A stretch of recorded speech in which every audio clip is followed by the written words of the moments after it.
Selamat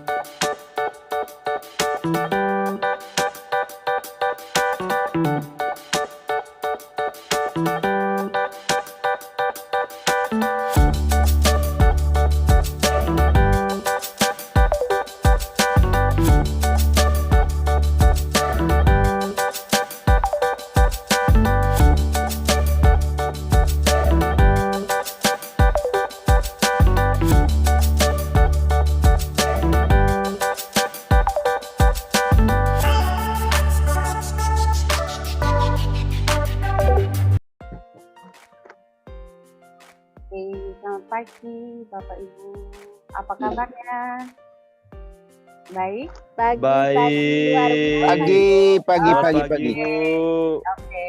nanti kalau ketika saya bilang apa kabarnya, maka Bapak Ibu menjawab dengan luar biasa. Yes, oke. Kita coba ya. Apa kabarnya?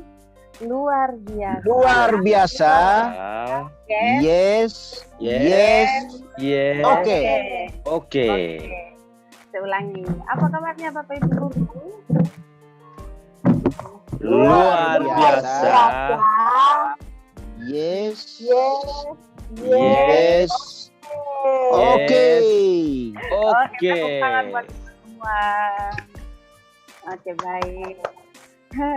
Ya, terima kasih untuk kesempatan Bapak Ibu untuk mengikuti kegiatan hari ini. Nah, sebelum kita memulai kegiatan, saya minta kesediaan Ibu Helen untuk memimpin kita dalam doa pembukaan. Silakan. Baik, marilah kita siapkan hati kita untuk berdoa. Izinkanlah saya berdoa secara Katolik. Dalam nama Bapa dan Putra dan Roh Kudus. Amin.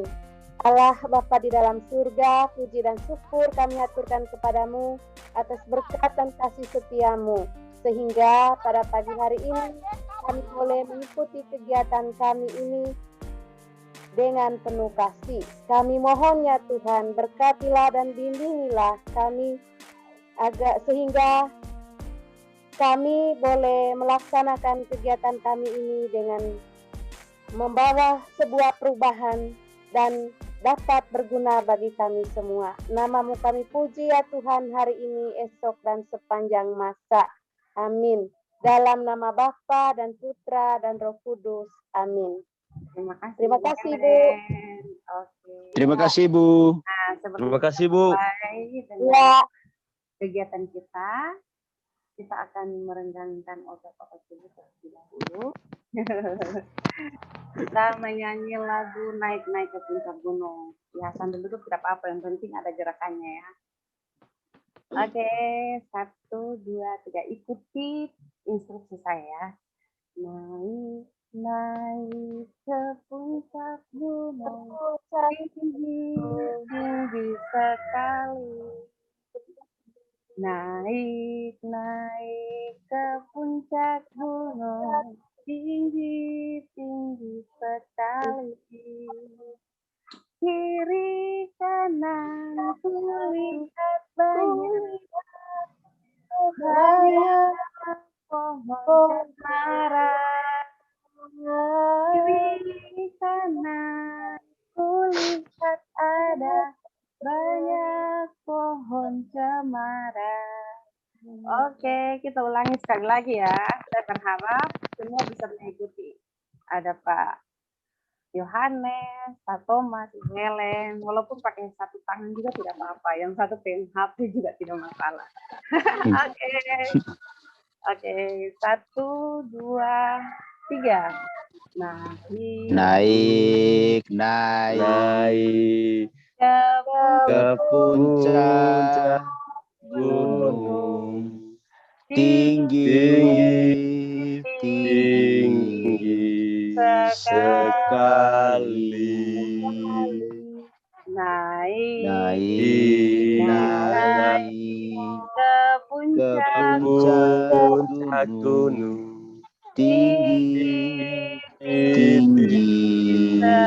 sekali. Kiri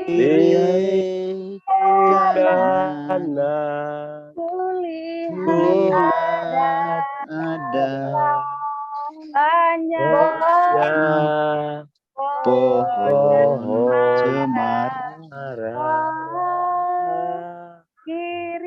kiri kanan, kulihat tangga, banyak pohon cemara.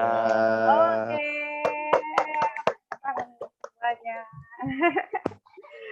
Oke, baik. Berarti semua sudah siap ya untuk mengikuti pembelajaran hari ini. Baik, Bapak Ibu guru, hari ini kita akan belajar dengan materi seperti ini. Bisakah Bapak Ibu guru lihat presentasi yang saya tampilkan? Belum, Bu. Nah, sudah, Bu. Ya, Bisa. Sudah, Bu. Oke, siap. Sudah. Oke. Nah, kalau sudah, sekarang kita masuk dalam perangkat ajar. Nah, pada unit modul ini, kita akan belajar tentang perangkat ajar. Nah, tujuannya yaitu di akhir sesi ini, peserta mampu melakukan 3 hal. Yang pertama adalah menjelaskan konsep komponen prinsip dan prosedur penyusunan alur tujuan pembelajaran. Yang kedua, menjelaskan konsep komponen prinsip dan prosedur penyusunan modul ajar. Dan yang ketiga, menjelaskan cara pemanfaatan dan cara penyediaan buku teks pelajaran. Nah, untuk agenda belajar, agar bisa mencapai tujuan, materi-materi yang akan kita pelajari bersama yaitu yang pertama, alur tujuan pembelajaran, modul ajar, dan buku teks modular. Baik Bapak Ibu, tadi adalah pengantar. Jadi, kenapa kita harus belajar alur tujuan pembelajaran? Agar kita dapat bisa membuat capaian belajar sesuai dengan profil pelajar Pancasila. Nah, profil pelajar Pancasila seperti apa? Nah, Bapak Ibu yang terkasih, pelajar Indonesia merupakan pelajar sepanjang hayat, artinya belajar sampai nanti begitu. Jadi akan belajar sesuai karakter nilai-nilai Pancasila. Nah, kemudian profil pelajar Pancasila diharapkan memiliki budi pekerti luhur dengan tujuan dan cita-cita Pancasila. Nah, ada 6 profil pelajar Pancasila itu beriman dan bertakwa kepada Tuhan Yang Maha Esa, berakal mulia, mandiri, bernalar kritis, ya, kemudian kreatif, dan juga ada berkebinekaan global. Nah, Bapak Ibu itu dia, dan sekarang kita masuk ke alur tujuan pembelajaran. Nah, dalam alur tujuan pembelajaran itu ada beberapa konsep alur tujuan pembelajaran yang harus kita pelajari. Ada prinsip, penyusunan, prosedur penyusunannya. Nah, sekarang kita masuk ke konsep alur tujuan pembelajaran. Nah, secara umum ada 2 langkah besar dalam penyusunan perangkat ajar untuk suatu mata pelajaran. Yang pertama, kita bisa lihat pada slide, capaian pembelajaran itu ditetapkan oleh pemerintah. Nah, disusun dalam fase per fase. Yang berikut adalah penyusunan alur dan tujuan pembelajaran. Nah, sebelum kita menyusun alur dan tujuan pembelajaran, kita harus ketahui dulu bahwa alur pembelajaran adalah rangkaian dari tujuan pembelajaran yang disusun secara logis, disusun secara menarik, sesuai dengan urutan pembelajaran dari awal hingga akhir suatu fase, yaitu untuk berpusat pada siswa. Jadi ada beberapa fase yang akan kita pelajari saat ini. Yang berikutnya, kita akan belajar tentang konsep alur tujuan pembelajaran seperti apa. Nah, ada capaian pembelajaran. Seperti tadi yang saya jelaskan, capaian pembelajaran itu disiapkan dan disediakan oleh pemerintah. Itu ada beberapa fase, yaitu fase A sampai F. Nah, fase A sampai F ini terdiri dari fase A, kelas 1 sampai kelas 2 SD, fase B kelas 3 sampai kelas 4 SD, fase C kelas 5 sampai kelas 6 SD, fase D kelas 7 sampai 9 SMP, fase E kelas 10, dan fase F kelas 11 sampai 12 ini untuk SMA. Nah, yang berikut adalah alur pembelajarannya. Tadi sudah saya jelaskan di awal bahwa alur pembelajaran adalah rangkaian dari tujuan pembelajaran yang kita susun secara sistematis dan logis. Artinya yang bisa anak-anak capai sehingga apa yang mereka cita-citakan itu dalam capaian materi itu bisa tercapai dengan baik. Tujuan-tujuan bisa dapat terpenuhi demi untuk anak-anak kita ke depannya seperti apa. Jadi bukan berarti kita hanya mendikte saja pelajaran, tapi kita melibatkan anak untuk semakin kreatif lagi. Kemudian yang berikut, dalam penyusunan alur dan tujuan pembelajaran, ada catatan penting bahwa guru berhak untuk menyusun alur pembelajaran masing-masing yang terdiri dari rangkaian tujuan pembelajaran. Yang kedua, pemerintah menyediakan set alur yang kayak tadi itu fase-fasenya sehingga kita bisa menjadi pedoman buat kita untuk menyusun perangkat ajar. Nah, seperti itu. Jadi, konsep alur tujuan pembelajaran ada 3, yaitu kompetensi, kemampuan yang dapat didemonstrasikan oleh siswa, ada konten, konsep utama yang perlu dipahami di akhir satu unit pembelajaran, dan yang ketiga variasi, keterampilan berpikir yang perlu dikuasai siswa untuk dapat mencapai tujuan pembelajaran. Nah, kita langsung contohnya saja. Contohnya contoh dari alur pembelajaran, tujuan pembelajaran ini seperti ini. Nah, capaian pembelajaran sudah diketahui tadi di awal bahwa itu ditentukan oleh pemerintah, dan kita contohnya saya ambil adalah IPA tentang panca indera. Nah, jadi pada panca indera kelas 4 itu pada akhir fase B, karena kelas 3 dan kelas 4 itu ada di fase B, maka pada akhir fase B, pelajar memiliki kemampuan untuk mengidentifikasi tubuh-tubuh atau organ-organ tubuh dari makhluk hidup dan bisa menganalisis fungsi dari organ-organ tubuh tersebut. Ya, sebelum mereka masuk kepada fase dari panca indera. Nah, tujuan pembelajaran itu ada 3. Yang pertama, nah kalau di sini pelajar mampu membaca dengan lancar dan indah. Ini contohnya kan bahasa Indonesia nih. Ya, di sini pelajar mampu belajar dengan lancar dan indah serta memahami informasi dan kosakata baru yang memiliki makna denotatif, literatif, konotatif, dan kiasan untuk mengidentifikasi objek, fenomena, dan karakter. Kalau yang IPA yang tadi saya bilang, tujuan pembelajaran bisa mengidentifikasi tubuh atau organ-organ makhluk hidup. Yang kedua, tujuan pembelajaran kedua, menganalisis fungsi-fungsi organ tubuh makhluk hidup. Jadi seperti itu kalau untuk IPA. Dan kalau untuk bahasa Indonesia ini contohnya.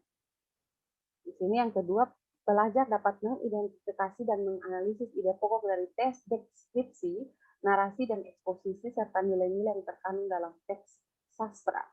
Dan yang ketiga, pelajar dapat mengajukan pertanyaan dengan menggunakan kata kunci yang relevan untuk mengklarifikasi pemahamannya terhadap teks. Nah, itu dia contoh alur tujuan pembelajaran bahasa Indonesia fase C kelas 5. Dan tadi sudah menggambarkan sedikit tentang pemahaman saya tentang fase B, sains, yaitu panca indera. Ya, semoga Bapak dan Ibu bisa memahami dan dapat mengaplikasikan nanti di sekolah masing-masing. Baik Bapak Ibu, mungkin itu dari saya.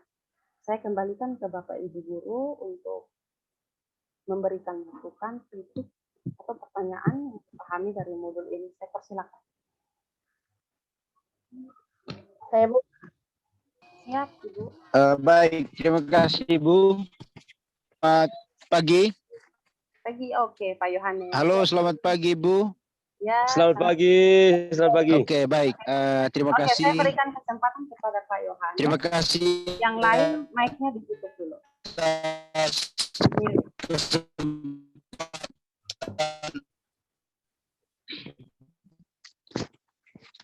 Baturilah memberikan kesempatan pada saya.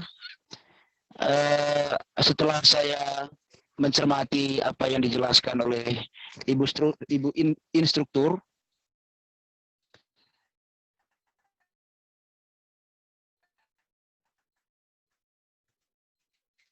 bahwa alur tujuan pembelajaran capaian oleh para satuan pendidikan program sekolah penggerak. Jadi ada beberapa harapan yang perlu saya sampaikan kepada Ibu instruktur, bahwa kalau boleh setiap capaian pembelajaran yang dibuat dalam bentuk fase itu semua disiapkan oleh pemerintah agar para guru dapat membuatnya di dalam bentuk modul ajar yang nanti pada akhirnya akan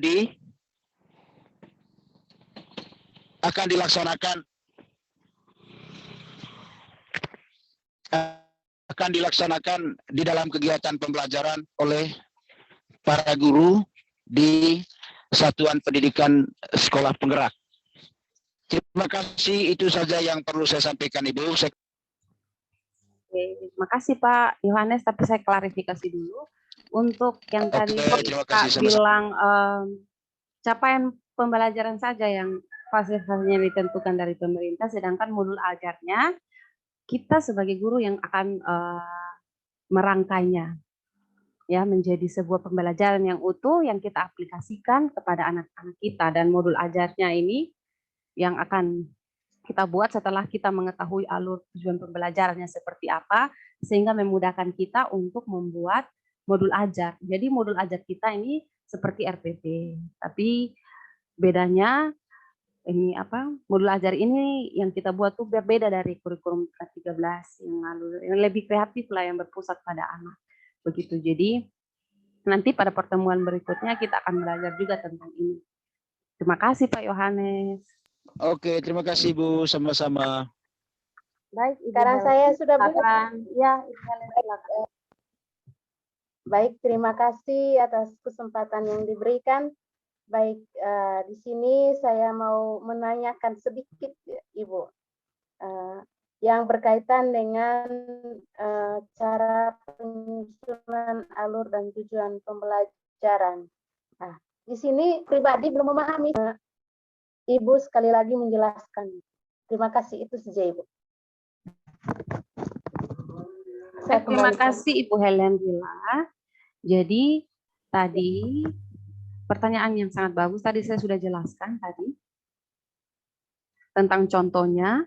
Ini contoh untuk bahasa Indonesia kelas 5. Jadi seperti ini, capaian belajarnya sudah ada, tinggal kita membuat tujuan-tujuannya yang akan kita aplikasikan di kelas kita, begitu Bu. Nah, ketika alur tujuan sudah ada seperti ini, kita akan masukkan ke dalam modul ajar. Jadi ini sebagai pedoman untuk kita untuk membuat modul ajar. Seperti itu, Ibu. Jadi ini capaian belajarnya, tujuan pembelajaran contohnya seperti ini. Nanti Ibu bisa lihat di buku pegangan, di situ ada materi-materi apa saja yang diajarkan, dari situ Ibu bisa membuat tujuannya apa-apa saja. Tujuan 1, tujuan 2, 3, dan seterusnya. Ya, itu fleksibel saja dari Ibu. Nah, jadi tujuan-tujuan dalam materi pertama itu, ada contohnya ada 4 atau 5 Ibu masukkan. Di situ contohnya dalam tema, kita biasakan pakai tema, di situ ada subtema, ada pembelajaran, Ibu bisa lihat ada pembelajaran apa saja dalam sub-sub tema itu yang diajar. Jadi Ibu bisa ambil tujuan, bikin tujuannya dari situ begitu. Mungkin itu saja dari saya, Ibu Helen. Terima kasih. Ya, terima kasih banyak Bu. Ya, terima kasih banyak Bu. Ya, oke Ibu. Nanti kita bisa share lagi di WhatsApp kalau memang Ibu kurang mengerti. Saya siap untuk mendengarkannya lewat WA. Kita akan saling. Oke Bu, terima kasih. Baik Pak Terima Thomas, kasih, Bu. silakan. Bu. Terima kasih banyak. Ya, Pak Thomas mungkin ada pertanyaan atau saran? Baik Bu, pertama-tama terima kasih sudah menjelaskan materi berkaitan dengan kelompok kita pada hari ini. Terima kasih banyak. Yang perlu saya tanyakan pada saat ini Bu, yaitu apakah sama rencana pembelajaran, rencana RPP maksud saya, RPP dengan modul ajar. Nah, kalau memang ada perbedaan, jelaskan. Kalau memang ada persamaan, jelaskan. Terima kasih, Bu. Oke. Terima kasih Pak Thomas. Nah, pertanyaan Pak Thomas ini akan dijawab ketika kita masuk pada modul ajar, cara membuat modul ajarnya seperti apa. Nah, itu akan ada perbedaan di situ. Beda sekali dengan RPP.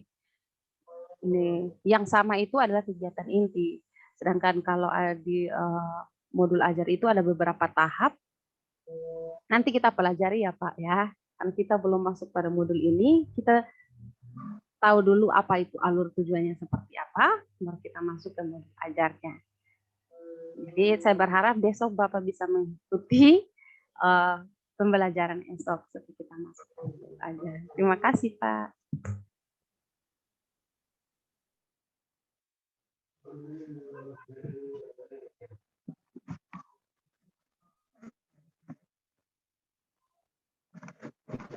Thomas, bagaimana? Suaranya masih di mute, Pak. Diaktifkan dulu mic-nya. Mute, Pak. Ya Bu, terima kasih banyak. Terima kasih sudah menjelaskan materi pada hari ini. Terima kasih banyak karena terus terang saja ini hal baru menurut saya, khususnya saya yang ada di Kecamatan Ranamisi, Kabupaten Manggarai Timur, berkaitan dengan apa yang diseringkan oleh Ibu Tari pada saat ini. Terima kasih banyak. Terima kasih banyak. Saya kembalikan kepada Ibu Tari. Baik, makasih Pak. Mungkin ada pertanyaan lagi? Baik Bu, baik. Terima kasih banyak. Ini dari saya. Mungkin ini pertanyaan ini di luar dari konteks pembelajaran kita pada hari ini. Intinya saya bertanya karena memang saya tidak tahu. Pertanyaan saya Bu begini, berkaitan dengan kegiatan-kegiatan dari awal kegiatan pembelajaran yang kita lakukan selama ini. Jadi apa yang kami harapkan untuk kedepannya? Karena ibu pada saat ini sebagai pemandu dalam kegiatan seperti ini. Jadi harapan kami ke depannya itu bukan hanya menurut Ibu Tari ya, mungkin Ibu Helen juga, Pak Guru, Pak Notris, Pak Kakak Notris, Pak Notris tadi. Nah, harapan Ibu untuk ke depan berkaitan dengan kegiatan-kegiatan seperti ini seperti apa? Nah, kita perlu evaluasi dulu. Saya kembalikan. Oke, baik. Terima kasih Pak Thomas. Jadi yang namanya ikut kegiatan ini pasti kita akan mendapat hasil akhir, mengharapkan hasil akhir yang baik, yaitu kita tidak saja mengikuti asal-asalan saja pelatihan ini, tapi di hasil akhir kita bisa dapat sesuatu yang untuk membangun sekolah kita. Nah, untuk sekolah penggerak ini, kurikulum penggerak, kita ditambah wawasannya, ya, ilmu pengetahuannya ditambah sehingga kita dapat membuat kurikulum yang baik bagi anak-anak kita ke depan untuk lebih baik lagi dari sebelum-sebelumnya, begitu Pak. Dan mungkin itu yang dapat saya sampaikan. Mungkin harapan Pak dan Ibu juga pasti sama ya ketika mengikuti pelatihan ini, ya tidak ikut-ikutan saja, tetapi ada hal baru yang dipelajari begitu. Iya Ibu.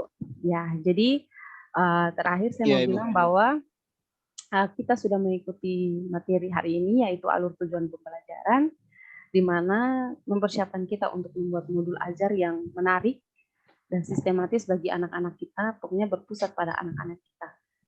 Begitu Pak. Jadi ada capaian pembelajaran, kemudian ada penyusunan alur tujuan pembelajarannya, kemudian baru penyusunan modul ajar.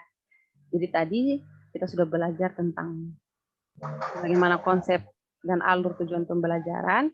Semoga besok kita bisa mengikuti modul berikut untuk lebih paham lagi tentang bagaimana membuat modul ajar. Ada keterkaitan tidak antara alurnya dan modul ajarnya itu, Pak. Ya, jadi ini saja ya materinya hari ini. Saya berharap setelah ini Bapak Ibu bisa masuk pada LMS dan mengerjakan tugas-tugas yang ada di sana sesuai dengan deadline waktu yang diberikan. Oke. Baik Bu, terima kasih Terima kasih banyak. banyak. Ingat, Bu. Ya, semangat untuk kita semua. Terima kasih. Semangat Ibu. Semangat. Bu. Oke, semangat. Oke, sebelum kita menutup kegiatan kita hari ini, saya minta Pak Yohanes kalau jaringannya memungkinkan untuk memimpin kita dalam doa, silakan. Kalau memang jaringannya kurang memadai, ya Pak Thomas atau Ibu Helen. Baik, saya saja, Pak Thomas saja, Bu. Oh, Ya, Pak Thomas Aquino saja Ibu. oh, siap, Pak Thomas.